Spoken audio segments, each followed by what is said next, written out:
이 7장으로 들어갈 터인데요. 이제 챕터 11입니다.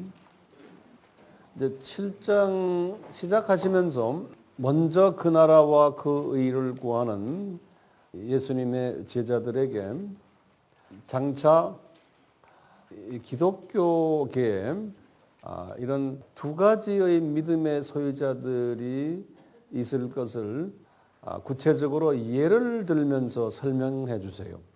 예수님께서요. 어떤 예를 드시냐면 첫 번째는 같은 하나님의 자녀들인데 이 눈이 시각이 가린 사람들이 있다는 거예요. 그 사람들을 뭐라고 설명했냐면 눈에 들보가 끼었다는 거예요. 그리고는 시각이 열린 사람들은 완전 100% 열리면 예수님이 있죠. 티눈이 있다는 거예요. 그래서 이런 이 시각에 다른 두 하나님의 자녀들이 있다는 거예요. 두 번째 예수님의 이제 예화는요, 하나님의 자녀들인데 좁은 문으로 들어가는데 이 문 들어가기 전에 길이 좁다는 거예요. 길이 협소하다는 거예요. 그래서 그냥 겨우 혼자만 걸어갈 수 있는 그런 좁은 길인데 그런 길로 가는데 딱 종점에 도달하니까 문을 들어가려니까 문도 하도 좁아가지고 들어가려니까 몸을 완전히 구부려서 그냥 힘들게 들어가는 그런 문으로 들어가는 하나님의 자녀들이 있다는 거예요. 그런데 이런 데로 들어가는 사람은 아주 적다는 거예요. 우리 그 유명한 좁은 길, 좁은 문 이야기예요. 예? 그리고는 요 들어가는 요 사람들, 요 길은, 요 길과 요 문은 생명으로 인도하는 문이고 길이라는 거예요. 그러니까 요 사람들을 통해서 생명 살리는 일들을 한다는 거예요. 요 사람들을 통해서. 이건 신기한 신비예요, 신비. 우리 로직으로는 이해가 안 되는 거예요. 그리고는 하시는 말씀이 넓은 길로 가는 사람들이 있는데 문도 넓고 많은 사람은 그렇게 그 길로 간다는 거예요. 근데 거기는 멸망을 인도한다는 거예요. 이건 이제 우리가 잘못 생각하면 이거 뭐 구원받지 않은 길이 아닙니까? 라고도 볼 수 있어요. 거기에 대한 자세한 얘기는 내가 나중에 말씀드리고. 이렇게 해서 두 번째 예화를 드리는 거예요. 첫 번째 예화가 뭐였어요? 들보와 티눈. 그 다음에 지금 좁은 길과 넓은 길, 좁은 문, 넓은 문. 이렇게. 그 말씀을 끝나자마자 예수님이 뭐라고 그러냐면요. 거짓 선지자를 삼가라 그러는 거예요. 근데 선지자는 선지자인데 거짓 선지자인데 겉으로는 양의 옷을 입었지만 속은 이리의 마음이 있다. 그러면서 쭉 설명하세요. 그런데 이분들이 뭐 하냐? 예수님의 이름으로 예언도 하고 가르치고 병도 고치고 기적도 일으키는 일들을 한다는 거예요. 예수님이. 그런데 나는 그분들이 도대체 누군지 모르겠다. 이런 말씀을 탁 하시는 거예요. 그 거짓 선지자니까 거꾸로 보면 거기에 반대되는 선지자는 누굴까요? 진짜 선지자죠. 그러니까 진짜 선지자 이야기는 거기다 안 했어요. 이렇게 해서 또 구분을 하시는 거예요. 그리고 마지막 결론으로 이렇게 말씀하시는 거예요. 그러므로 하면서 너희들은 내가 말한 걸 다 듣고 행하는 자는 그러면서 이러는 거예요. 지혜로운 자인데 반석 위에다가 집을 지은 자들이라는 거예요. 그래서 이분들은 창수가 나고 태풍이 불어도 그 집이 무너지지 않는다는 거예요. 그리고는 이제 이 말씀을 듣고 행하지 않는 자는 모래 위에 주초를 세워서 집을 지은 자이기 때문에 이제 창수가 나고 바람이 불면 무너진다는 거예요. 그러면서 내가 말하는 건 너희들 이해하겠느냐? 이렇게 해서 결론을 내리시는 거예요. 이제 끝났죠? 이렇게 이제 7장을 마무리하시는 거예요. 예수님께서. 그래서 우리가 요 네 예화들을 한번 우리가 조금 좀 들여다볼 필요가 있어요. 예수님께서 우선 들보의 눈을 가진 사람이 티눈 가진 사람을 비판하고 공격을 한다는 거예요. 티눈 가진 사람들은 어떤 사람들이에요? 마음이 순수해진 사람이에요. 그래서 저쪽 세계를 그래도 어느 정도 보는 사람이에요. 티눈이 있지만 이 들보 있는 사람은 저쪽 세계를 못 본 사람이에요. 넘버 몇째 사람이에요? 넘버 2 믿음의 소유자들이. 그러니까 이 세상 눈은 밝아요. 이 세상의 모든 지적인 눈, 이성적인 눈, 뭐 이쪽은 밝은데 저쪽을 못 보는 거예요. 근데 그게 이제 들보를 눈에다가 씌운 분이다. 예수님이 이제 그렇게 말씀하십니다. 그러니까 이 들보의 눈으로 티눈의 사람을 딱 보니까요. 티눈에 있는 사람을 딱 보니까 이렇게 보이는 거예요. 저 사람 열심히 신앙생활 한다고 하는데 왜 저게 지질이 못 살지? 그런다고요. 꼭 망한 사람 같아. 저기 보니까 저 사람 말이야. 매일 어디 아프다 그러고 그냥 뭐 할렐루야를 하는데 보면 가난하고 몸도 이게 아프다 그러고 이런 이게 보이는 거예요. 보이죠? 근데 또 이런 것도 있어요. 저렇게 열심히 예수님을 섬기는데 왜 저 사람 부부간에 싸움을 하고는 이혼했지? 이게 말도 안 되는 소리야. 뭐다 좀 어디가 좀 이상해. 이렇게도 보이는 거예요. 그 이혼을 내가 정당화하는 거 아니에요? 그렇지만 그런 경우도 주님이 허락하시거든요. 어떤 경우에는 왜 저 자녀들이 저렇게 잘 안 되지? 열심히 하는데 왜 저렇게 사업도 잘 안 되지? 저 사람 내가 보니까 짝도 변변치도 못하고 어디 건달 같은데 매일 뭐 하나님 모르고 그냥 뭐 또 돈도 없는 사람이 어디서 돈을 빌려서인지 선교진 저기 열심히 다니고 이런 그런 이성의 눈으로 보는 거예요. 이성의 눈으로 열심히 교회 생활하는 사람인데도 나는 별로 기도하지도 않는데 저 사람 저렇게 기도 많이 하는데도 왜 풀리지가 않지 세상 일이? 네. 그러니까 그러는 거예요. 저 사람 말이야 매일 천국만 드나들지 이 세상은 무시하는 사람이야. 현실성이 없어. 네. 내가 볼 때는 저 사람 신앙생활 잘못하는 것 같아요. 삶에 충실치가 않아. 현실 도피자야. 이런 식으로요. 들보가 있는 사람이 이 티눈 있는 사람을 비난한다는 거예요. 티눈 있는 사람은요, 환경이 어렵고 뭐 이런데도요, 이 환경 어려운 속에서도 남에게 손가락을 찔을 받으면서도 저 세계를 보았기 때문에 거기에 대한 소망을 가지고 사는 사람이야. 그런 사람을 그냥 자기는 안 보이니까, 네? 막 씹어대는 그런 경우가 있죠.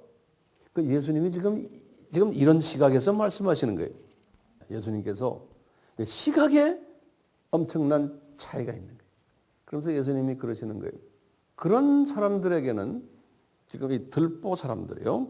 자기가 들보를 가지고 있다는 것을 모른다는 거예요. 모를 수밖에요. 그러면서 그러는 거예요. 이 보배를 그랬어요. 이 거룩한 것을 개에게 주지 말라 그러시는 거예요. 그 다음에 이 진주를 돼지에게 던지지 말라 그러시면서 그 이유는 뭐냐? 저들이 그것을 발로 밟고 돌이켜 찢어 상할까 염려한다. 왜? 모르니까, 그 가치를 모르니까요. 보이지 않으니까. 예수님이 이런 심각한 이해하기 힘든 이 말씀을 하신 거예요. 그러니까 우리가 산상수훈을 이걸 소화를 못하면요. 각자 예수님이 하신 말씀 5장부터 막 전부 다 따로 이야기해서요. 우리가 성경 공부할 때도 설교할 때도 그것만 딱 가지고 별난 소리 다 하잖아요. 그건 주님의 마음이 아니에요. 네, 이게 계속 연계되는 거예요. 그러니까 우리가 그 예수님의 그 영성으로 들어가줘야 되는 거예요. 그래야지만 이게 연계된 것이 보이는 거예요. 여러분들 보이세요? 조금씩 보이시죠? 그러니까 같은 기독교인으로서 하나님의 자녀지만 이렇게 둘을 구분해 놨다는 거예요. 이게 미스터리. 이 말씀 하시고는 주님이 뭐라고 그러냐면 구해라. 그 다음에 뭐예요? 찾으라. 그 다음에 문 두드리라. 이 말씀을 하시는 거예요. 그러니까요, 우리 아까도 말했지만요, 이게 내가 구한다고 해서 되는 건 아니잖아요. 그러니까 뭐를 구해야 돼요? 이런 티눈의 사람이, 티눈을 가진 사람이 되도록 은혜를 구하는 거예요. 은혜를 구하는 길밖에 없어요. 주님, 도저히 나는 지금 세상 공부도 많이 하고 세상 경험도 많고 세상 거 다 가지고 있지만 이게 안 보입니다. 예, 그걸 어떻게 해야 돼요? 은혜를 베풀어 주십시오. 그럼 이 은혜를 베풀어 주십시오라고 가만히 있으면 안 되죠. 그 은혜가 나한테 도착을 했어요. 은혜가 임했다라는 것을 어떻게 알 수 있어요? 예? 정답을 저한테 주세요. 은혜가 임한 사람은 팔복을 프랙티스 하게 돼 있는 게, 내 마음이 벌써 겸손해져 갖고 마음이 가난한 마음이 막 오는 거예요. 이거 이상하다. 내가 참 교만한 사람인데 내 시각이 변해버리는 거예요. 아이고, 내 속에 내가 이 성품이 못됐구나. 내가 하나 주님의 마음이 없구나. 그러면서 이거 가지고 괴로워하면서요, 애통하는 마음이 들어오고 삽살 강아지가 돼가고 있는 게 자기도 모르게. 예? 그러면 이 말씀에 막 헝그리하고 성령님의 막 그냥 목말라하고 막 이런 게 자기도 모르게 막 오는 거예요. 그래서 우리가 지금 여기 앉아 있잖아요. 그래서 내가 지금 은혜를 받고 있구나. 그러니까 내가 지금 찾고 있거나 내가 찾은 은혜를 달라고 내 마음속에 이렇게 소원을 했는데 이 은혜가 지금 나한테 오는구나. 그러더니 내 시각이 변하면서 이 자비를 베푸는 사람이 되버리고, 하루아침에 옛날에는 그걸 못했는데 모든 사람을 내가 불쌍하게 보고, 이런 마음이 자꾸 들으면서, 그러면서 내 하트가 절로 조금씩 순수해지면서 이 영적 영계가 점점 구체적으로 더 많이 이렇게 나한테 계시로 오는 거예요. 이거 기적 아니에요? 그리고는 내가 입만 열면 이 수직 계명이에요. 내가 말씀만 전하면 사람들이 탁 듣고는 더 해주세요. 막 이 변하는 사건들이 내 입술을 통해서 막 나오는 거예요. 그리고는 이 공동체 안에서도 피스메이킹하는 일을 하게 되고. 그런데 뭐가 잘 풀리지가 않아 또. 사람들이 막 나를 씹는 거예요. 그러면 할렐루야라는 거예요. 이 패턴이 지금 제가 말하는 패턴이 아니잖아요. 예수님이 이 패턴을 우리에게 주신 거예요. 이 패턴. 그러면서 이제 우리의 눈이 이제 들보의 눈이 티눈의 눈으로 서서히 바뀌어지는 거예요. 이게 복 있는 사람이에요. 그러다 보니까 이제 두 조인을 섬기지 않게 되고, 이 시각이 이렇게 오니까 이제 온전한 사람이 되려고 흉내내기 시작하는 거예요. 누가 나를 오른팔을 딱 때리면 이게 또 갖다 대기는 힘들지만 되려고 흉내는 내는, 이런 사람이 되는 거예요. 오리 가자면 육리는 가주는 이렇게 조금씩 나도 모르게. 그러니까 주변 사람들이 보고 저 사람 자기밖에 나는 모르고 아주 이기주의고 이런 사람이 어떻게 저렇게 약간 헬렐레 됐지? 이 주변 사람들이 보고 아는 거예요. 제일 먼저 이제 우리 다 이제 중고등학교, 대학교 동창들 있잖아요. 동창회 한번 가끔만 가보는 거예요. 가보면 동기 동창회 딱 보면 동창들이 야, 너 좀 더 젊어 보인다. 그리고 너 말하는 거 보니까 이상 옛날 같지 않아? 그러면 아하, 내가 지금 들보가 좀 나도 모르게 제 3자들이 그것을 이렇게 컨펌 해줘요. 확인시켜줘요. 근데 가서 동창회 앉아보니까 옛날에는 히덕거리고 야, 너 뭐 샀니? 네 애들 어쩌고 뭐 동창회도 되게 그러잖아. 여자들 그렇대요. 남자들은 매일 뭐 산에 올라가고 뭐 하고 뭐 골프 무슨 뭐 이런 이야기나 하고요. 근데 그게 재미가 없어지는 거예요. 나 이제 안 갈래. 동기 동창들래 보니까 나 대화할 거 없어 가니까. 이런 마음이 들어오면은 아하, 내가 지금 이 복 있는 자의 그룹에 들어와 있구나. 그렇게 느낄 수가 있는 거예요. 그런데 교회 생활도 재밌지만 나 그런 데 가서 같이 앉아 있으면 신나 나도 그냥 막. 그러면은 아하, 나는 아직도 저쪽 동네에 있구나.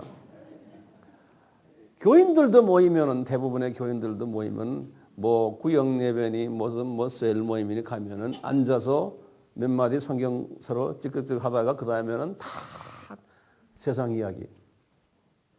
그러면 나는 이 그룹에 나는 속해 있지 않구나 스스로 느끼고, 그럼 그 사람들이 벌써 당신이 그렇게 좀 이상하게 놀면 벌써 따돌림을 해버려요. 쟤는 저 이단한테 어디 가가지고 지금 잘못됐구나. 자기네하고 다르면 다 이단이니까요. 네.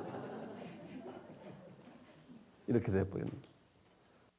주님께서 개, 돼지 뭐 실제로 그렇다는 건 아니지만 그런 그 비유로 말씀하셨잖아요. 왜냐하면 그 가치를 모른다는 거예요. 같은 하나님의 자녀인데 그 모르는 이유는 어디에 있어요? 들보 눈 때문에 그런 거예요. 네, 들보 눈 때문에 저 세계를 못 보는 거는 거예요. 그 눈이 이 세계에만 가 있기 때문에 그러는 거예요. 그 말은 다시 보면 믿음이 없기 때문에. 이 세상 믿음은 있는데 히브리서 11장 믿음이 없기 때문에 이 소중한 저 세계의 메시지를 소중하게 생각을 못 한다는 거죠. 안 하는 게 아니고.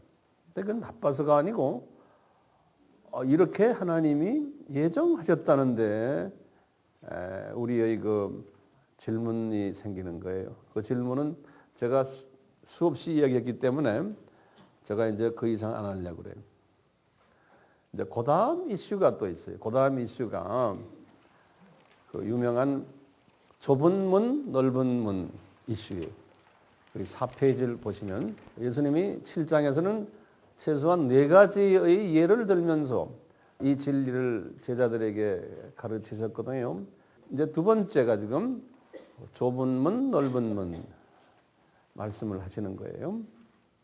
예수님 말씀이 좁은 문으로 들어가라는 너희들은 그 좁은 문은 그 인도하는 길이 협착하다 그랬어요. 협착하다. 그 영어 성경을 보면 narrow하다 그랬어요. narrow하다는 건 내 혼자 겨우 걸어가는 외로운 길이라는 거예요. 많은 사람들과 같이 가는 길이 아니고 이것은 외로운 길이다. 그리고는 혼자 가는데 외롭게, 그리고 그 문만 쳐다보고 가야지 옆을 좌우에 관심이 두다 보면 낭떠러지에 떨어져요. 그러니까 예수님만 바라보며 가는 길이, 누구하고 같이 가려도 갈 수가 없어요. 길이 협착하기 때문에. 그리고는 문을 통해 들어가려고 보니까 그 문이 너무나 좁아가지고 키도 낮고 해서 아주 꼬그리고 들어가야 되는 거예요. 몇 사람 같이 들어갈 수 없는 거예요. 어떤 분은 꼬그리고 들어가니까 겸손해라 이런 표현도 할 수가 있죠. 뭐 그런 의미의 지금 이야기는 아니에요. 우리가 이 큰 줄기를 잡아서 이야기하죠. 그 단어 하나 가지고 뭐 이렇게 해석하고 저렇게 해석하는 거는 잘못하면 예수님의 의도와 다르죠. 그래서 큰 줄기를 가지고 이야기하는 거예요. 이제 이런 그런 길과 그런 문인데 예수님이 왜 이런 표현 썼을까요? 이 표현은 뭐냐? 찾는 이가 적다는 거예요. 예수님이 말씀이. 그러니까 이런 길 가려는 사람은 적다는 거예요. 그런데 이런 길로 가야지만 생명으로 인도하는 길이고 문이라는 거예요. 예수님이 말씀이.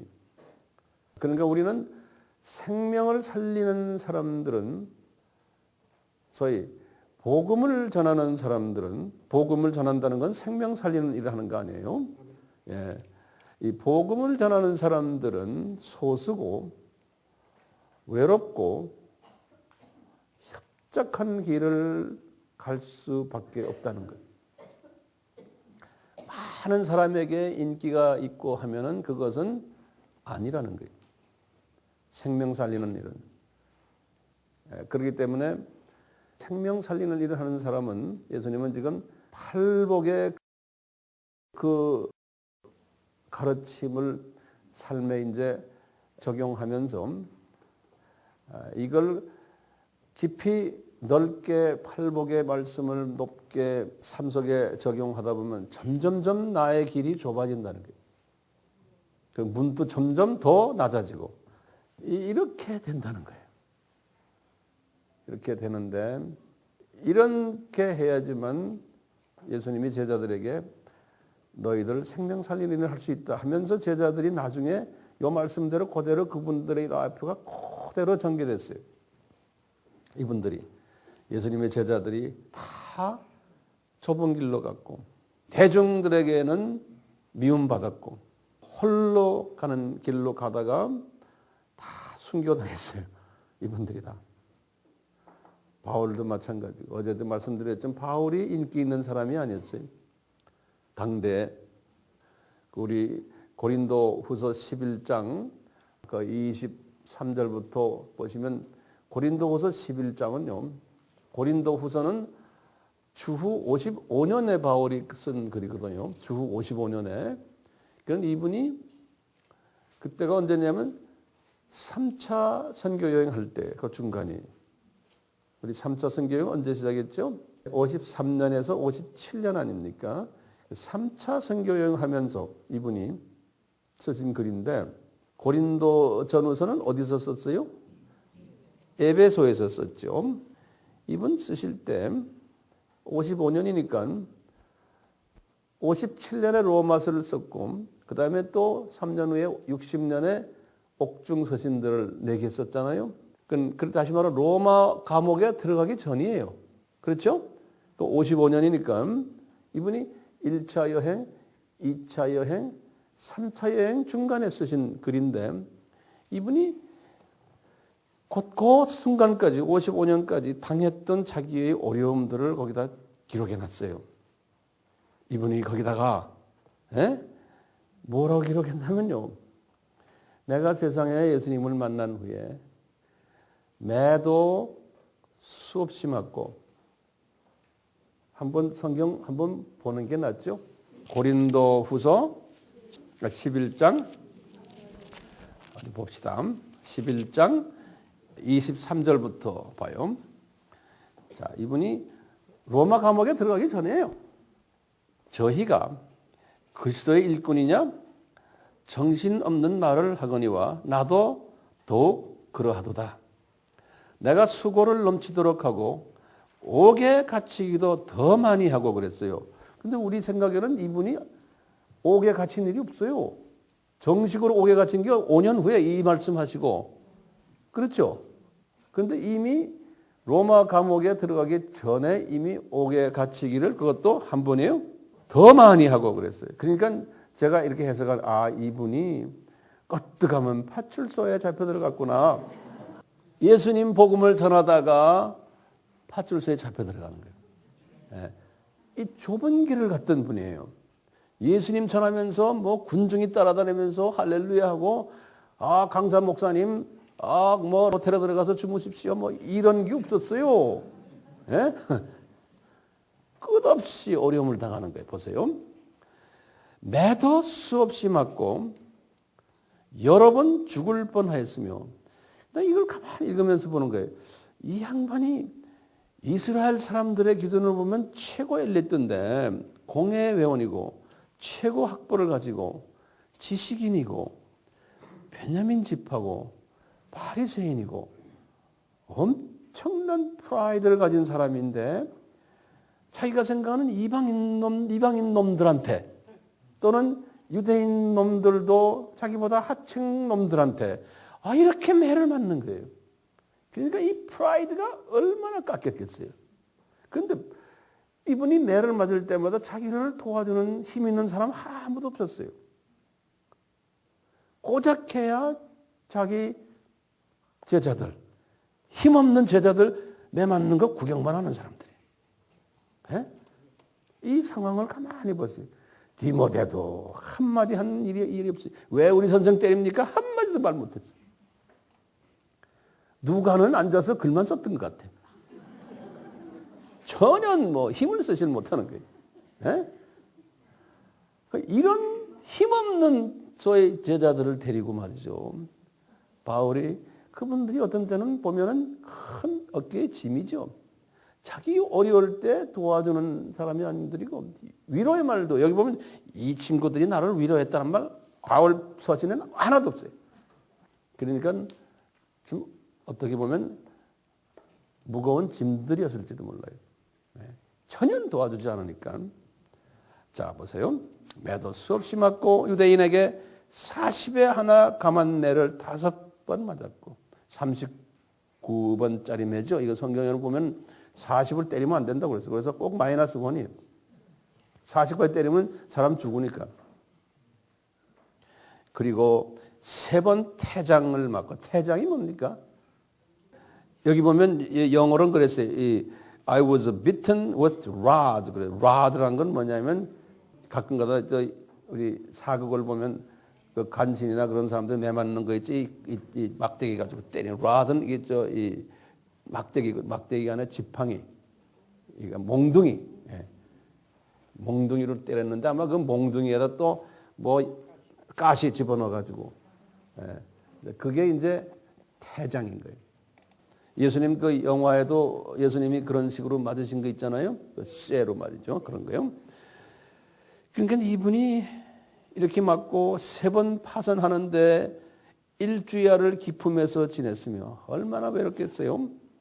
여러 번 여행에 강의 위험과 강도의 위험과 동족의 위험과 이방인의 위험과 시내의 위험과 광야의 위험과 바다의 위험과 거짓 형제 중에 위험을 당하고 또 수고하며 애쓰고 여러 번 자지 못하고 줄이며 목마르고 여러 번 굶고 춥고 헐벗었노라. 이외에 이런 고사하고 오히려 날마다 내 속에 눌리는 일이 있으니 곧 모든 교회를 위하여 염려하는 것이라. 이분이 이런 좁은 길을 하나님이 이끄셨어요. 왜냐하면 이렇게 가야지만 생명으로 인도하는 일을 할 수 있기 때문에. 그러니까 나도 그렇고 여러분들도 그렇고요. 정말 주님이 우리를 사용하신다면 이런 좁은 길로 인도하셔야 돼요. 외로운 길, 고통의 길. 그런데 그 안에서 기쁨이 넘쳤기 때문에 이것이 가능했던 거예요. 이럴 때마다 이분은 어디에 눈을 떴어요? 믿음이 있었거든요. 저쪽 세계를 바라봤기 때문에 이것이 가능했던 거예요. 그러니까 이런 걸 허락하신 것은 저쪽 세계를 바라보라는 하나의 블레싱이죠. 개념에 엄청난 차이가 있어요. 이 넘버 2 세계만을 보는 같은 크리스찬하고 이 넘버 3를 보는 크리스찬의 개념의 차이가 엄청나게 있는 거예요. 자, 보세요. 이 크고 넓은 문은 예수님이 지금 하시는 말씀이 제자들에게 너희들은 이 문은 넓어서 많은 사람들이 즐겨 가는 곳이라는 거예요. 그러면서 그래요. 이 문은 편안한 문이에요. 길도 편안하고 또 쉬운 길이에요. 또 많은 사람들이 바라고 원하는 길이고 문이에요. 우리 상식으로 생각해도 우리 이성으로 생각해도 이해가 되는 길이고 그런 문이에요. 그리고 인기가 있는 길이고 문이에요. 하나님의 자녀들이 이런 길로 가는 사람들은 굉장히 많다는 거예요. 그런데 이 길은 멸망으로 인도하는 길이라는 거예요. 이것을 우리가 어떻게 이해하냐가 문제예요. 멸망이라고 내가 원어를 딱 보니까 진짜 멸망이에요. 디스트럭션. 파괴되는 거예요. 자, 이것을 우리가 어떻게 이해하냐 이거예요. 첫째요. 이 길은 많은 사람이 가는 길이라고 그랬잖아요. 근데 이제 이것을 우리가요. 예수 믿지 않는 공동체를 가지고 이야기하는 게 아니고 지금 우리는 지금 두 그룹의 하나님의 자녀들 지금 이야기하는 거죠. 자, 이쪽 들보 그룹들 이야기하는 이 들보 그룹들에 속해 있는 하나님의 자녀들이 굉장히 많다는 거예요. 많은데 이 안에 다양한 사람들이 분명히 있겠죠. 인종이 많으니까요. 그렇기 때문에 이 안을 우리가 이제 실제 기독교계를 들여다보면요. 전 세계 기독교계를 들여다보면 이 안에요. 다양한 교단들이 있어요. 그리고 교단 안에서도 지금 전 세계에 24,000개의 교단이 있거든요. 우리가 지금 속해 있는 장로교단이 그 중에 하나예요. 잘못하면 우리가 우물 안의 개구리가 돼가지고 장로교가 아니면 혹시 예수 안 믿는 이단이 아닐까라고 볼 수 있는 그런 사람들 가끔 있더라고요. 그건 아니죠. 전 세계에 교단이 몇 개요? 24,000개가 있어요. 큰 교단들이 순서가 개신교 안에 쭉 보면요. 장로교단이 넘버 7이에요. 숫자로 보면. 전 세계에. 이 안에 이 교단, 이 전 세계의 이 교단 안에요. 그 신학적인 경향에 따라서 여러 가지 또 구분이 돼요. 아주 보수주의 사람들. 지금 큰 길로 가는 사람들 이야기예요. 큰 길로 가는 이 안에 보수주의가 있어요. 이 안에 복음주의가 있어요. 이 안에 진보주의가 있어요. 또는 진보주의를 좀 더 한 단계 더 발전된 울타리를 넘어간 사람들이 또 있어요. 종교다원주의 사람들이 있어요. 이렇게요. 하나님의 자녀들이라고 하는 그 공동체 안에 이렇게 혼합되어 있는 거예요. 그러니까 많은 종류의 많은 신학 경향을 가진 사람들이 섞여 있는 이 길이 이 크고 넓은 길이고 넓은 문이에요. 그런데 여기 가는 사람들은 생명으로 인도하는 일을 못한다는 거예요. 예수님의 말씀에. 보시면 지금 이 전체 다양한 이 교단 안에 주정을 이루는 가르침이 뭐냐면 기복신앙을 가르치는 거예요. 이 세상에서 어떻게 잘 살 것인가? 여기서 어떻게 복 받는가? 그 다음에 번영신학을 가르쳐요. 예수 믿으면 잘 된다. 긍정적인 사고방식을 가지면 잘 된다. 그러니까 우리 할렐루야 예수님이에요. 이 세상 중심. 거기다가 이제 뭐냐? 한 단계 넘어서 우리만이 아니다. 알고 보면은 다른 종교도 다 기독교와 알고 보면 같다. 하나님은 사랑이시니까 다 구원시키신다. 그 종교 있는 대로 착하게 살면은 다 구원시키신다. 제가 여러분들도 웹사이트에 유튜브에 한번 들어가 보세요. 예를 들어서 김수환 추기경을 딱 쳐보세요. 그러면 김추기경에 대한 좋은 말들이 여기 많이 나오더라고요. 보면은 그분이 육성으로 하시는 말씀이 있어요. 어떻게 되면 구원받습니까? 누가 물어보니까 종교와 관계없이 착하게 살면은 다 하나님이 구원시켜 줍니다. 그렇게 이야기해요. 로마 카톨릭에서 가지고 있는 1962년에서 65년 그 사이에 바티칸2라는 로마 가톨릭에 공유했죠. 그 후에 로마 가톨릭의 신학이 이렇게 변해버린 거예요. 그거 후로 많은 개신교단들도 이렇게 된 거예요. 유튜브에 들어가셨어요. 빌리 그레함을 탁 쳐보세요. 이제는 유튜브가 있으니까 얼마나 편한지 몰라요. 저도 말하기가. 딱 쳐보면요. 이쪽 나오는데 빌리 그레함을 레리 킹이라고요. 미국의 아주 턱쇼에 아주 제일 유명한 사람이에요. 유대인인데 옷을 입고 여기다 저 바지 벨트를 맨 사람이 있어요. 봤어요? 레리 킹이라고 그래요. 아주 레리 킹 쇼라면 유명해요. 정치인들 뭐 유명한 사람들 불러다가 인터뷰하는 사람이에요. 그런데 그 사람 봉급이 얼마냐고 내가 한번 또 들여다보니까요. 한 달에 70억을 번대요. 그 의자에 앉아서 몇 마디 하고 70억을. 그러니까 약 한 $7 million 버는 사람이에요. 거기다 뭐 또 뭐 그런 유명세 있으니까 광고 한마디 하면 또 뭐 돈도 벌고 많이 벌잖아요. 봉급만 70억이래요. 근데 요새는 아마 그 사람이 지금은 아마 은퇴한 것 같아요. 근데 이 레리 킹이 빌리 그레함하고 이야기를 하는 거예요. 왜냐면 구원을, 이 레리 킹은 유대인이에요. 그러니까 예수님은 안 믿어요. 유대인이니까. 그러니까 물어보는 게 니네들 개신교에서 뭐 어쩌고 구원은 그러니까 내 생각에는 그저 착하게 살고 그냥 이렇게 하면 다 빌리 그레함의 말이에요.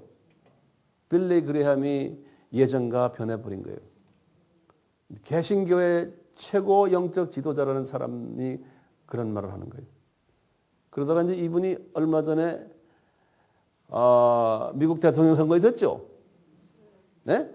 미국 대통령 선거에 딱 두 사람이 나왔죠. 한 사람은 몰몬교 출신은 누구예요? 롬니, 몰몬교예요. 예? 그 다음에 저쪽 사람이 누구예요? 오바마. 오바마도 종교다원주의예요. 말은 기독교인이지만 종교다원주의, 완전히 모든 종교를 다 구원이 있다고 믿는 사람들이에요. 미국 다 그래요. 이 롬니는요, 이 보수파예요. 공화당이니까.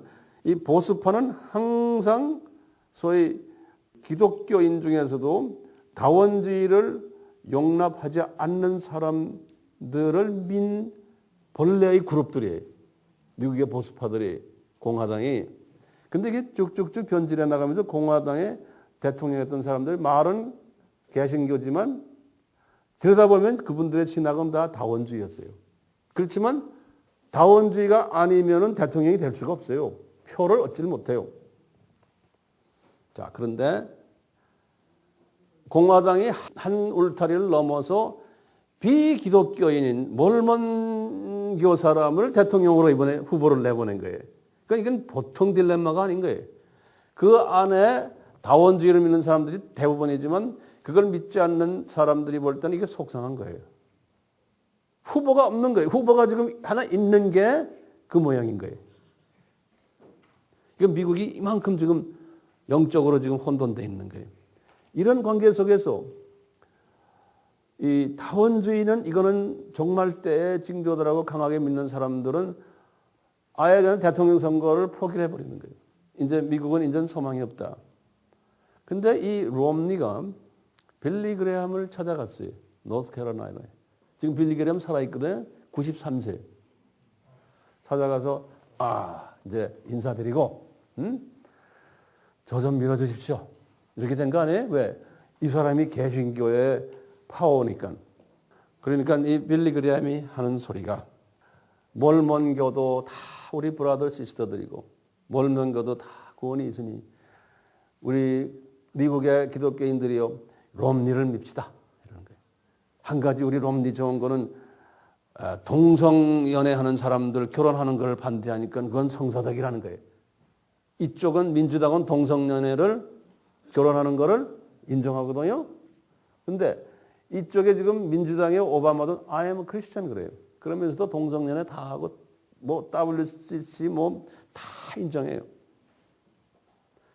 근데 빌리 그레함은 요 사람은 동성연애를 반대하니까 몰몬은 일부 다처주의 사람들이거든요. 근데 그런 부분에서는 또 몰몬경은 우리 성경하고 달라요. 자, 그런데 빌리 그레함께서 이 사람을 추천하고 이 사람도 우리 브라더즈 앤 시스터들. 지금 그만큼 연계가 지금 어두워진 거예요. 로마 카톨릭의 최고 지도자를 바티칸의 교황으로 보면 개신교의 최고 지도자를 누굴 봐요? 빌리 그레함으로 보는데 그 개신교의 교황이에요. 근데 개신교의 교황께서 지금 저렇게 돼버린 거예요. 그러니 로마 카톨릭의 교황도 이런 생각하고 있고 그리스 정교회의 교황도 이렇게 생각하고 있고 러시아 정교회의 교황도 이렇게 생각하고 있고 모든 정교회 높은 분들은 다 이렇게 생각하고 있어요. 그러니까 그게 아니다라고 말하는 사람은 지금요 완전히 저쪽 코너에 몰려 있게 돼 있어요. 그러다가 쥐새끼처럼 이러고 있다가 말 한마디 하면 딜이 그냥 매스컴에서 공격을 해요. 그렇기 때문에 매스컴에 나가서 예수 그리스도의 유일성을 이야기를 할 수가 없어요. 또 유튜브를 탁 쳐보면 조엘 오스틴이라고 나와요. 우리나라에서 알려졌죠. 조엘 오스틴을 레리 킹이 또 그런 사람 주님께서 다 하시는 거예요. 예? 인터뷰를 하는 게. 그런 거예요. 조엘 쭉 일어나가 내가 내 눈으로 다 봤어요. 뭐냐. 너는 너희들이 믿는 기독교 안에 예수님 외에는 구원이 없다라고 말하는데 그게 진짜냐? 이렇게 딱 물어보는 거예요. 예? 네 의견은 어떠냐? 그러니까 요놈의 자식이 말이요. 앉아가지고 빙빙빙빙빙빙 그렇다! 말끔 끝나는 거 아니에요? 나한테 물어보면 난 그렇게 대답할 거 아니에요? 그런데 절절절 돌려가지고 나중에 보니까 희미희미하고 그런 말에 싹 피해나가는 거예요. 왜요? 잘못하면 얻어맞으니까. 지금 우리가 그런 때에 살고 있어요. 유튜브에 들어가시면 CTS에서 한국의 유명 목사님 3분을 모시고 대담을 하는 게 나와요. WCC 이슈를 가지고. 저는 실제로 CTS를 봤는데 웹사이트에 들어가서 유튜브를 틀어보니까 또 나와요. 근데 그걸 유튜브에 왜 누가 올려놨는데 거기 나온 사람들을 다 거짓 선지자들이라는 화를 받은 사람이 화난 사람이 거기다 올려놓은 거예요. 여러분들 이거 보세요. 우리나라에 유명하다는 목사들 하는 말을 좀 들어보셔. 그래서 그 유튜브에 떴더라고. 예? 한번 가서 보세요. 거기 누구 나오냐면 사회보는 웬 목사님인데 지금 생각 안 나는데 감리교 무슨 목사님이세요. 그분이 사회를 보는데 조영김 목사님 나오고 김삼환 목사님이 나오고 그 다음에 누구예요? 김정환 목사님 나오고 3분이 딱 나와서 이야기를 하는 거예요. 그런데 WCC를 어떻게 생각합니까? 이 사람들 다가 WCC 괜찮다는 논조로 슬슬슬슬 다 이야기하는 거예요. 지금 세상은요. 이 좁은 길로 협착한 길로 가려고 하면 갈 수가 없어요. 다 넓은 길로 지금 가고 있는 거예요. 왜 그래요? 저 세계의 이야기를 하기를 싫어하는 거예요. 사람들에게. 이 세상 이야기를 해줘야지만 인기가 있고 사람들에게 존경받고 그리고 사람들이 좋아하는 거예요. 무대에 있는 배우가 관객의 선호도에 따라서 연극을 해야 되잖아요. 관객이 싫어하는 거예요. 이런 내용은. 그러니까 관객을 즐겁게 하려면은 관객에 맞춰줘야 되는 거예요. 그러니까 시각이 어디에 있어서 그래요? 관객에 있기 때문에 그런 거예요. 오늘날 이 전 세계에 기독교, 개신교 기독교인 중, 아니, 로마 카톨릭에 다 합했죠. 로마 카톨릭이 전 세계 기독교인의 52%거든요. 절반 이상을 로마 카톨릭이 가지고 있어요. 아주 소수만 WCC를 반대하죠. 대부분은 다 WCC를 인정해요. 우리나라만이 WCC를 반대를 해온 그룹들이 많았는데 지금 내년에 이제 부산에서 WCC 이제 할 터인데요. 점점 WCC 옹호 그룹이 점점 더 많아지고 있어요. 우리나라가 이제 앞으로 WCC 끝나면은 우리나라가 그쪽으로 아마 신학이 급 회전을 할 것 같아요.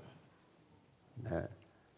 이게 이제 소위 우리나라는 그래도 복음주의가 강해가지고 복음주의란 건 예수님 중심, 예수님 외에는 구원이 없다라고 믿는 그 사람들을 가리켜 복음주의라고 그러는 거예요. 그런데요, 우리나라가 요 예수님의 메시지를 전하는 정말 유일한 선교 국가인데 이제 이것이 무너지면은 우리 선교사들도 나가서 예수님 이야기를 하지만 그건 하나의 액세서리고 이제 교회 건물 지어주고 땅 사주고 신학교 만들고 막 보이는 것을 해놓고는 그 안에 예수님에 대한 아주 유일한 메시지를 전하지 않고 그저 고아원 도와주고 학교 세우고 뭐하고 그냥 잎사귀만 잔뜩 많아지는 그러한 선교를 이제 하게 될 거예요. 지금도 하고 있지만 앞으로 점점 그게 더 심해질 거예요. 잎사귀만 번성해지는. 왜요? 지금 주님이 말씀하신 거예요. 협착한 길, 좁은 길 가는 그런 사람은 적다는 거예요. 그런데 거기가 생명이 있다는 거예요. 또 우리가 여러 가지 이제 질문들 중에 이런 질문을 던지지 않을 수가 없어요. 예수님이 왜 전능하신 분이시고 그러신데 왜 예수님이 이 사랑하는 하나님의 자녀들이 다 잘되고 이 세상에서 한번 구원을 시켰으면은 잘 사랑해 주시면서 엉뚱한 짓 하지 않게 하시고 이 종교다원주의 같은 이런 것도 막을 수도 있으신데 왜 이런 것들을 계획하셨는지 안 그러면 허락하셨는지 왜 이렇게 복잡하게 해놨습니까? 혼돈스럽습니다. 이런 질문은 여러분들은 없을 수 있지만 나는 있어요. 그래서 그 대답은 우선 한번 예수님이 하신 말씀을 우리가 다시 한번 찾아서 그 대답을 한번 볼 필요가 있어요. 그렇죠? 그러면 예수님이 우리가 지금 예수님의 재림이 언젠지는 모르지만 가까이 와 있기 때문에 예수님이 그 재림 때 그 징조들 말씀을 하신 거 우리 알지요? 한번 다시 한번 확인해 봐요. 징조가 마태복음 24장이죠. 다 알아도 다시 열어보세요. 24장 우리 3절을 같이 보세요. 3절. 예수께서 감람산 위에 앉으셨을 때 제자들이 종령이 와서, 종령이란 거는 조용히 왔다는 소리가 아니고 개인적으로 와서 이런 말이에요. privately. 그런데 종령이란 말 썼어요. 영어나 원어에는 privately, 개인적으로 와서 제자들이 이제 여쭈는 거예요. 선생님, 우리에게 이르소서 어느 때 이런 일이 있겠사오며 또 주의 임하심과 세상 끝에는 무슨 징조가 있사오리까? 이렇게 예수님이 말씀을 하셨잖아요. 제자들이 예수님께 이렇게 여쭈니까 예수님이 본인이 지금 현재는 지금 초림이에요.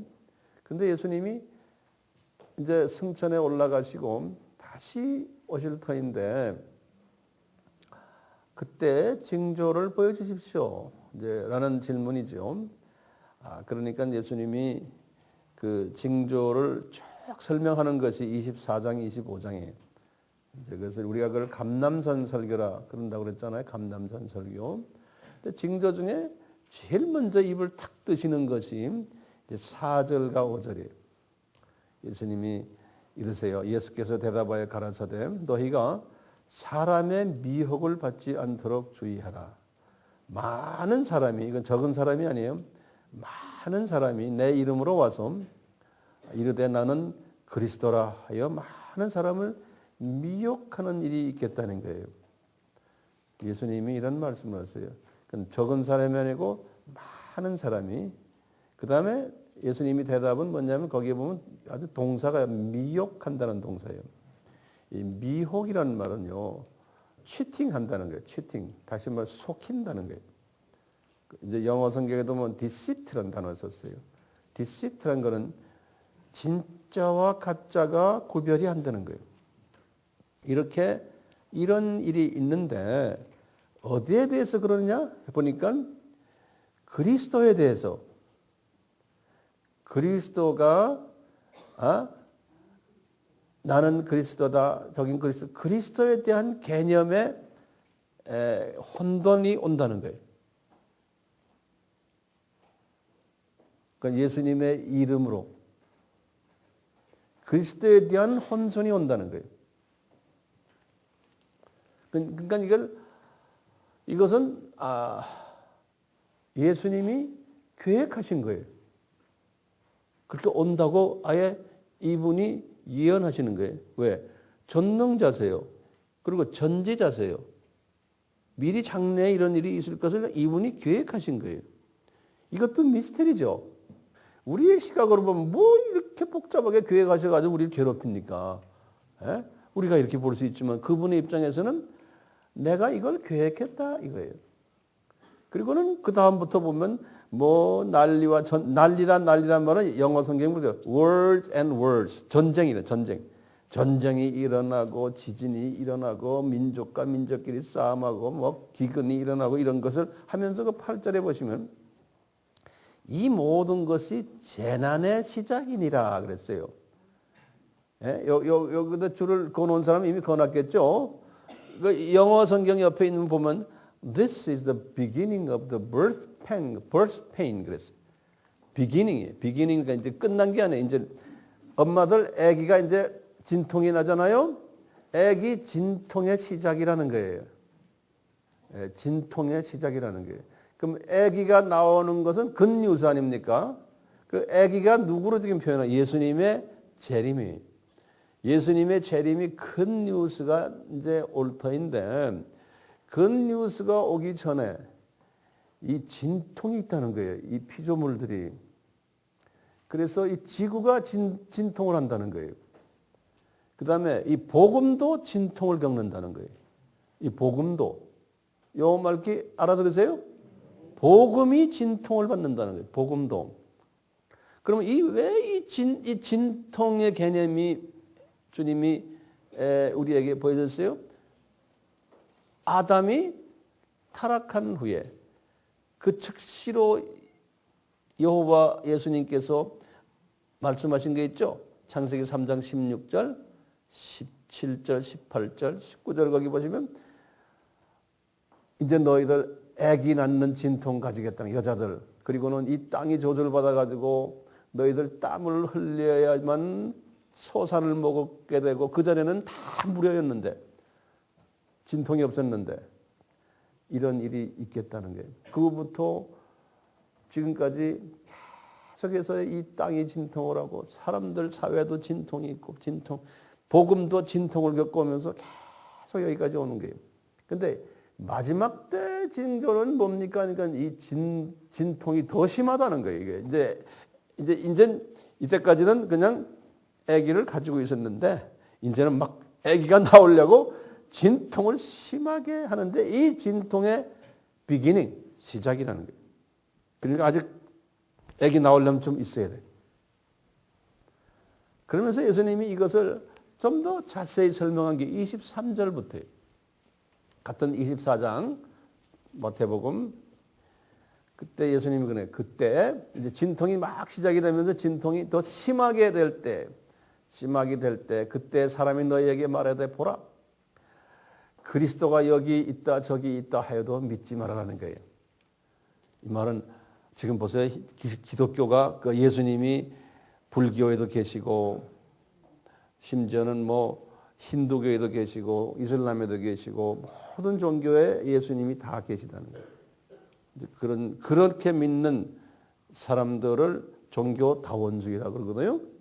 지금 로마 카톨릭부터 시작해서 정교회, 개신교회 대부분의 큰 교단들은 다 이 사상을 직접 간접으로 다 믿고 있어요.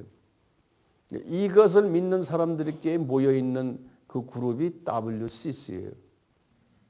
그건 인류애를 주창하고 우리 인간은 하나님이 사랑하기 때문에 종교의 다른 것은 그건 아무것도 아니다. 하나님은 사랑이시니까 우리 다 하나 되고 세계 평화를 위해서 우리 같이 가자라는 그 아름다운 소위 기치를 가지고 지금 WCC가 지금 일어나는 게 그러면서 이분들은 뭐예요? 거꾸로예요. 이 세상 전쟁 없애자. 세계의 평화를 위하자. 그리고 부정부패 없애자. 근데 여기 보면 그래 너희들이 세상의 불법이 성하고 이게 쭉 지금 주님이 설명했어요. 여기 보면. 그래서 인권을 우리가 신장하자. 왜? 사람이 중요하다. 하나님의 형상으로 지음받았기 때문에 성서를 인용해요. 그러니까 인권이 중요하다.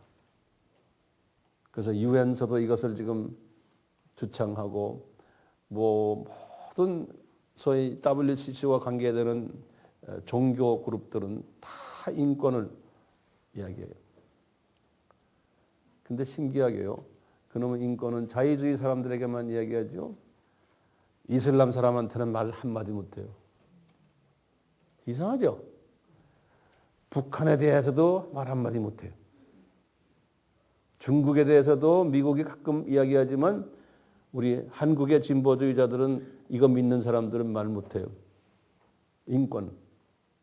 자, 그러면서 24절 보세요. 거짓 그리스도들과 거짓 그리스도란 건 뭐겠어요? 그러니까요. 힌두교에도 계신 그리스도, 불교에도 계신 그리스도, 타종교에 있는 다 그리스도를 예수님이 말하길 false Christ 그랬어요. false Christ란 말은 거짓이란 소리. 거기 진짜가 아니라는 거예요. 거짓 그리스도와 그 다음에 거짓 선지자들 그랬어요. 여기 보면요.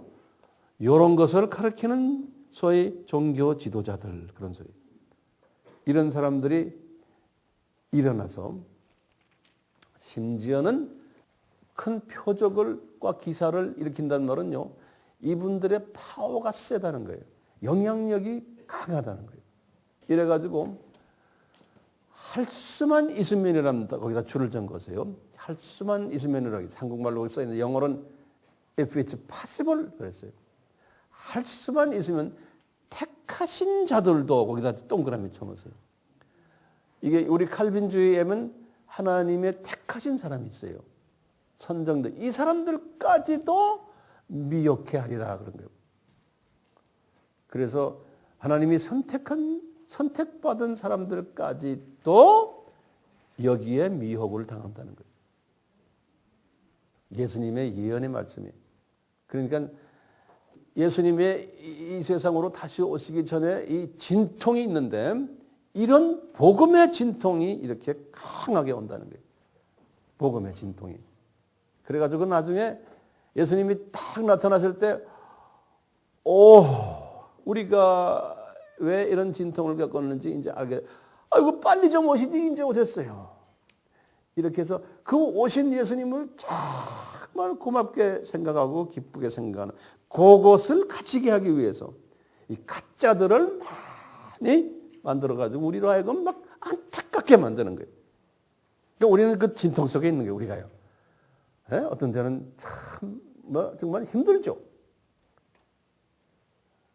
근데 이 종교다원주의를 25절, 6절 제가 그냥 읽어볼게요. 그럼 보라, 너희에게 미리 말하였도다. 그러면 사람들이 너희에게 말하되 보라, 그리스도가 광야에 있다 하여도 나가지 말고 보라, 골방에 있다 해도 믿지 말라. 번개가 동편에서 나서 서편까지 번쩍임같이 인자의 임함도 그러래. 이런 일이 있을 때 인자의 임함이 타 오는데요. 그럼 사실은 말씀 28절에 보면 아주 굉장히 중요한 말씀이죠. 죽음이 있는 곳에는 독수리들이 모일지니라. 그런 거예요. 이 죽음이란 말은 뭡니까? 시체란 소리예요. 시체가 있는 곳에 독수리들이 모인다는 거예요. 그럼 그걸 어떻게 여러분들이 그것을 소화합니까? 이 그리스도가 여기 있다 저기 있다 종교 타원주의를 하는 그런 사람들은 영의 눈으로 보니까 다 시체들이라는 거예요. 거기에 독수리들이 모인다는 거예요. 마지막 때의 징조가 무엇입니까? 물어보니까 예수님이 지금 말씀하시는 것 중에 하나예요.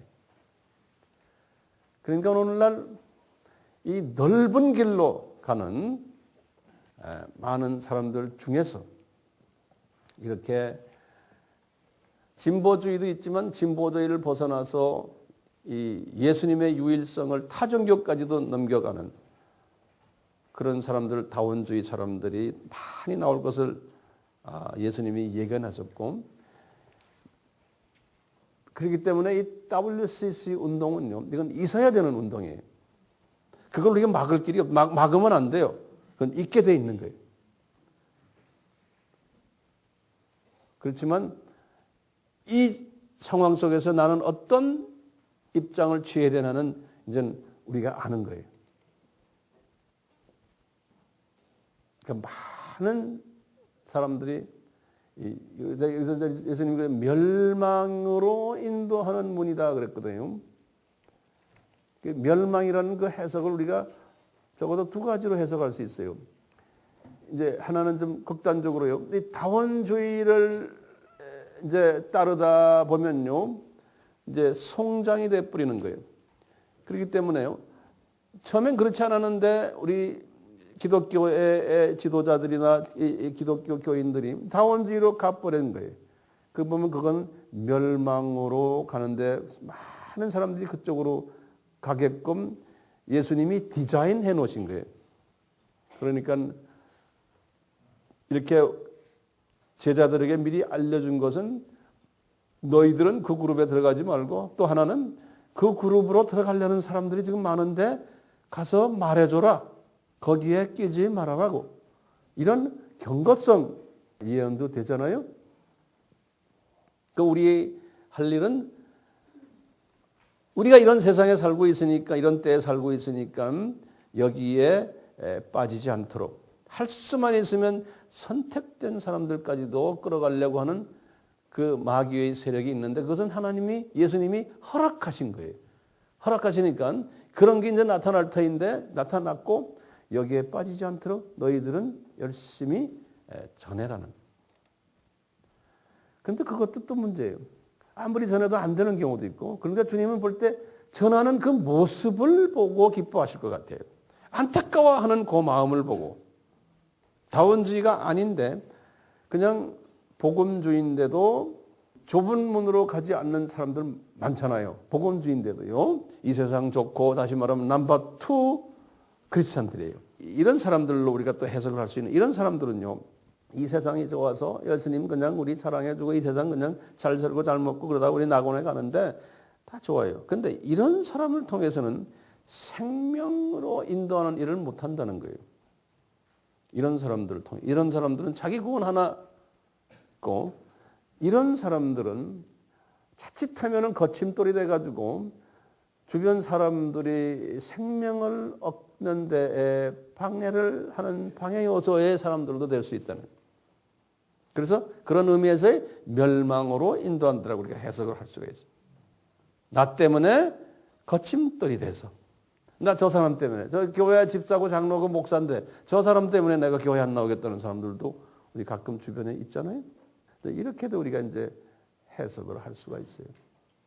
이제 그 다음 예수님이 세 번째로 말씀하시는 게 이 거짓 선지자를 삼가하라 그러는 거예요. 이제 7장 15절에서부터 이제 23절에 이제 마지막 부분이에요. 거짓 선지자를 삼가라. 이제 거짓 선지자들이 많이 나오겠다는 말은 무슨 말입니까? 거짓 선지자는 거기 보니까 종교 지도자들이에요. 소위 크리스천 지도자들인데 양의 옷을 입었다니까 겉으로 보면은 양이에요. 근데 속을 들여다보니까 이리의 노략질하는 이리의 속이 있다는 거예요. 이 말을 우리가 직역을 하면은, 아하, 하나님의, 예수님의 종들인데 팔복 1, 2, 3, 4, 5 그걸 안 하는구나. 안 하니까 어떻게 돼요? 속이 더러운 거예요. 순수한 속이 아닌 거예요. 겉으로는 타이틀은 예를 들어서 성직자인데 장로인데, 권사인데.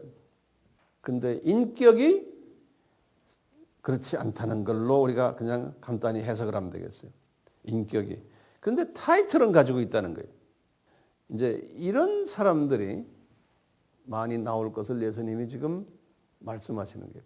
그러니까 팔복에 그대로 살지 않는 사람들이 많을 것을.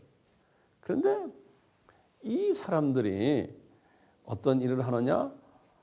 지도자로서 복음도 전하고 설교도 하고 성경도 가르치고 심지어는 예수님의 이름으로 예언도 하고 기적도 일으키고 병자도 고치고 이런 모든 행위들을 한다는 거예요. 예수님이 예언하시는 거예요.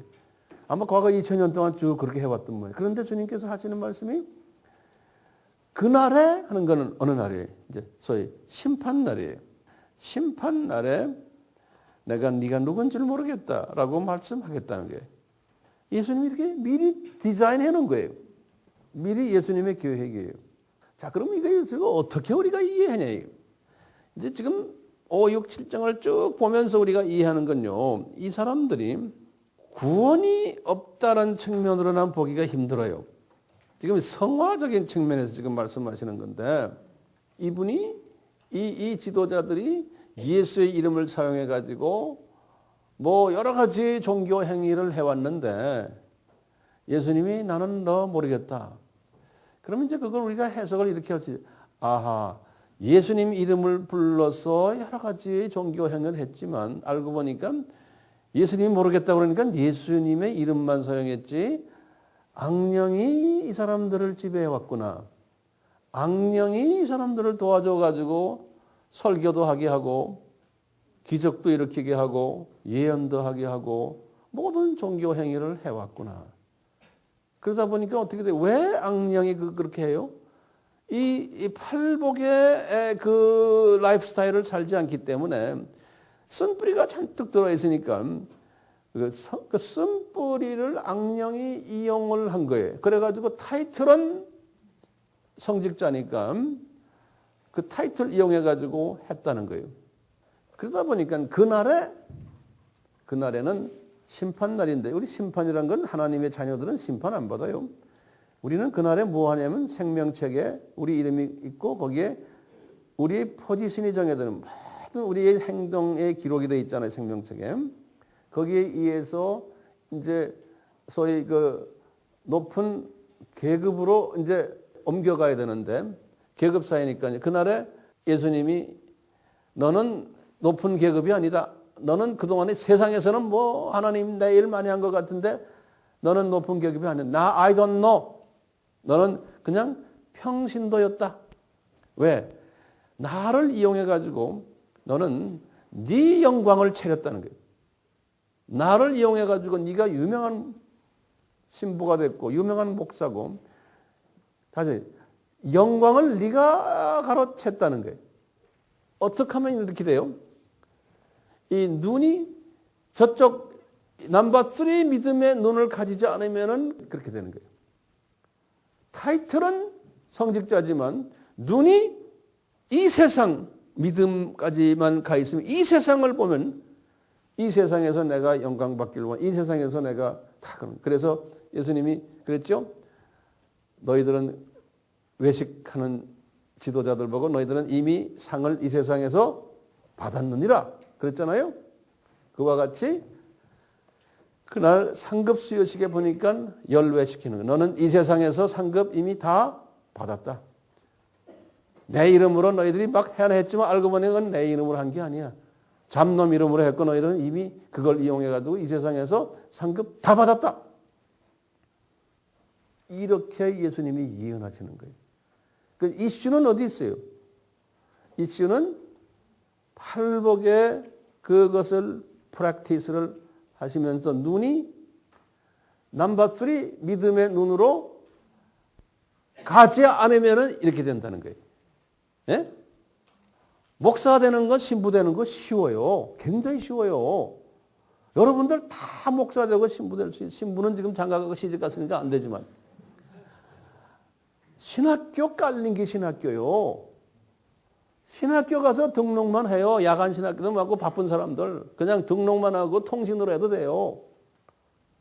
신학교 공부하고요. 그 신학교 공부 그냥 뭐 적당히 해서 그냥 이렇게 해서 하면 다 졸업하면 나중에 좀 있으면 다 안수받고 목사 돼요. 목사 되는 거 쉬워요. 세상에 제일 쉬운 게 지금 목사 되는 거예요. 우리나라는 모르겠어요. 미국만 해도요. 한국 사람들이 미국에 사는 한국 교포들과 또 유학 간 사람들 다 합해서요. 한국 교회들만 자기 교회 안에서 신학교를 만든 그런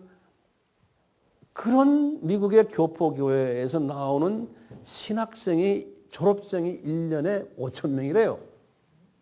5천 명이 한국말로 신학을 공부한 사람들이에요. 한국 교회와 관계되는 신학교에서. 미국에 산다고 해서 영어 하는 게 아니에요. 한국말로다. 그 다음에 웬만한 목사들이요. 다 신학교 교수들이에요. 신학교 교수 타이틀 없으면 창피해요, 목사가요. 왜? 깔린 게 신학교는 가서 그냥 한마디 뭐 좀 하면 다 교수예요. 미국에요. 영어를 하는 또 신학교 있잖아요. 미국 신학교요. 거기서 나오는 그 미국 신학교가요, 미국에. 미국 웬만한 신학교의 학생 중에 보통 30%가 한국 사람들이에요.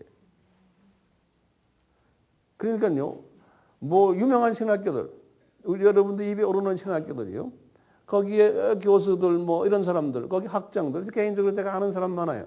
어떤 데는 그래요. 날 보고 그래. 제가 이제 미국 사람들은 성을 황이라 안 불러. 내가 영어 이름이 톰이거든요. 그래요. 날 보고 톰, 그래요. 어느 신학교 학장이, 총장이 나한테.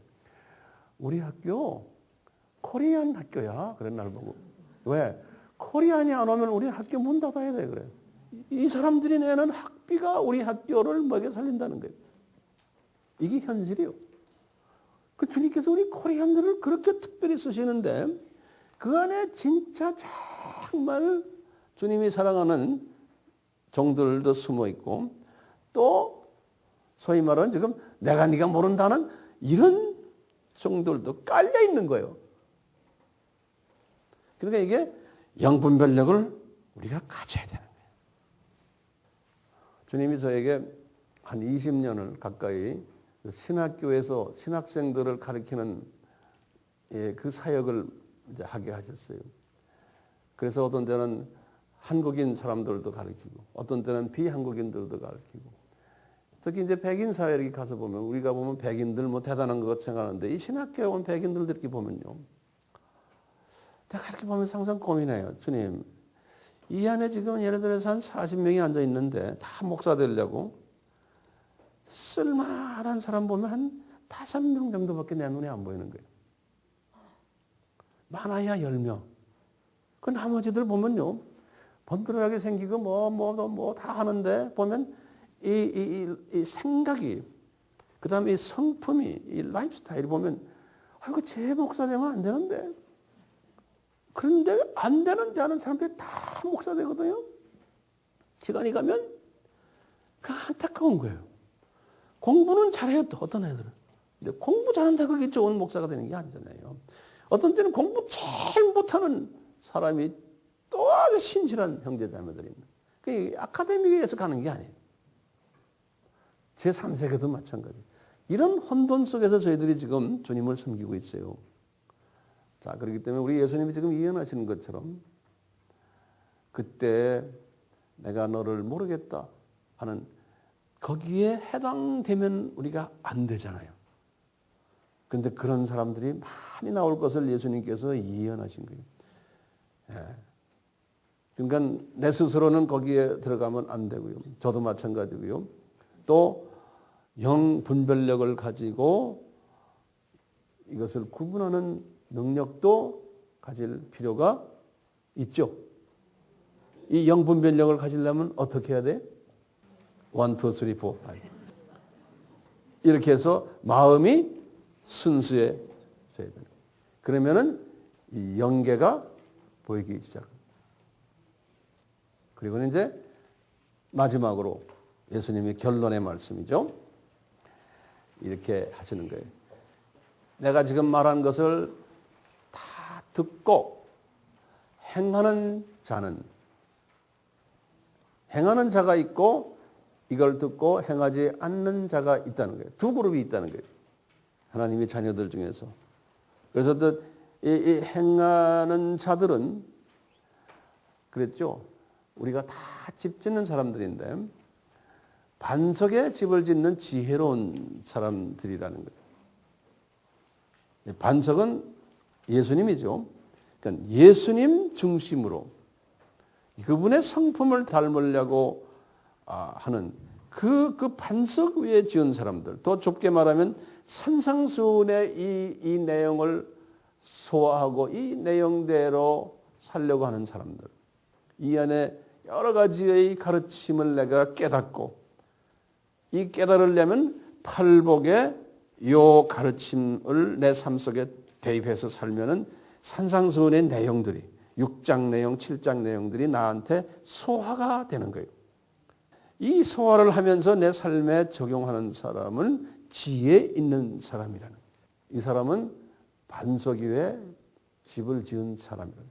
제가 볼 땐 이 사람들은 이제 영원 세계에서 왕권을 누리며 지도자 역할하는 사람들로 보고 있어요. 근데 그렇지 않은 사람들은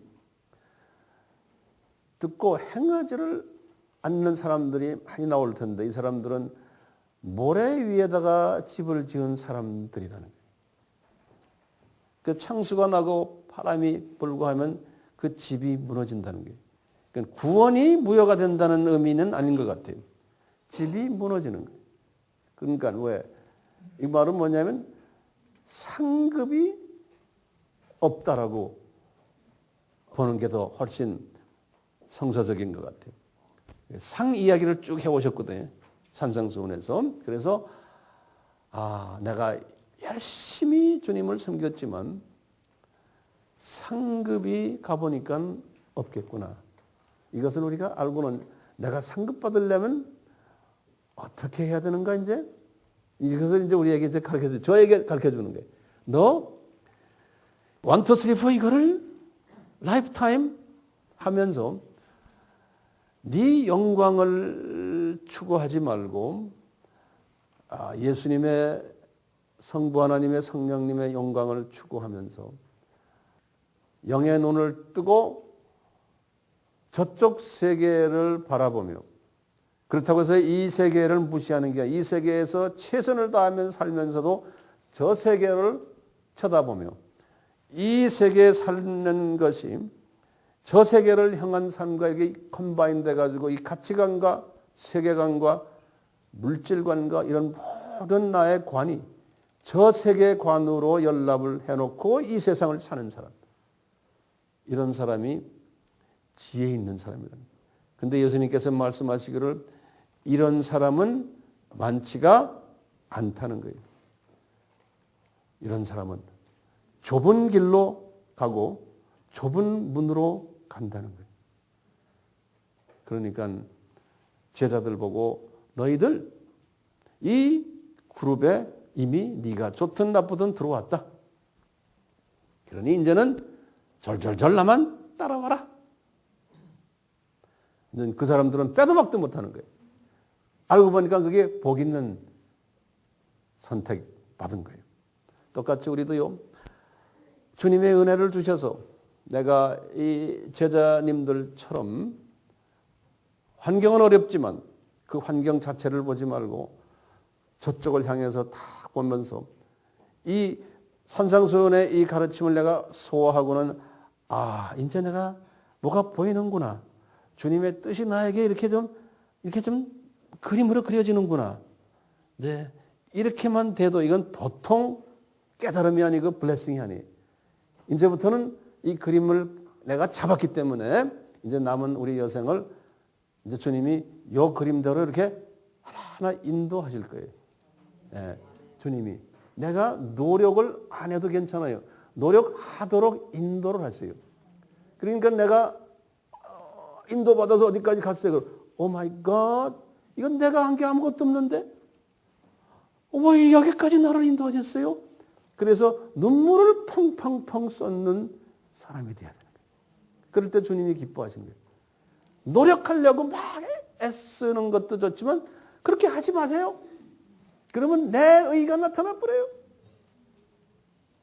그저 예수님, 저 산상부원에서 말씀하신 그 말씀의 사람이 되도록 저에게 은혜를 베풀어 주세요.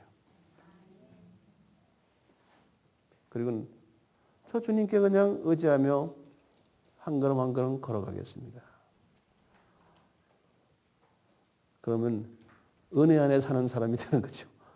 우리 모두가 다 이런 사람 되기를 주님의 이름으로 정말 축원합니다. 아멘. 우리 같이 기도합시다. 예수님, 2000년 전에 사랑하는 제자들을 선택하시고 이분들이 전혀 소화할 수 없는 어려운 말씀을 해 주셨습니다. 정말 저희들이 감사한 것은 그 어려운 말씀을 저희들이 소화할 수 있도록 인도해 주심에 감사합니다. 앞으로 계속해서 우리에게 이 은혜를 베풀어 주셔서 이 말씀에 적용되는 우리 모두가 되도록 끊임없는 자비와 은혜를 기다리고 있습니다. 이 은혜 주셔서 우리의 삶을 사용하셔서 우리 삼위 하나님의 영광만 나타내시고 영광만 받으시옵소서. 예수님의 이름으로 기도드리옵나이다. 아멘.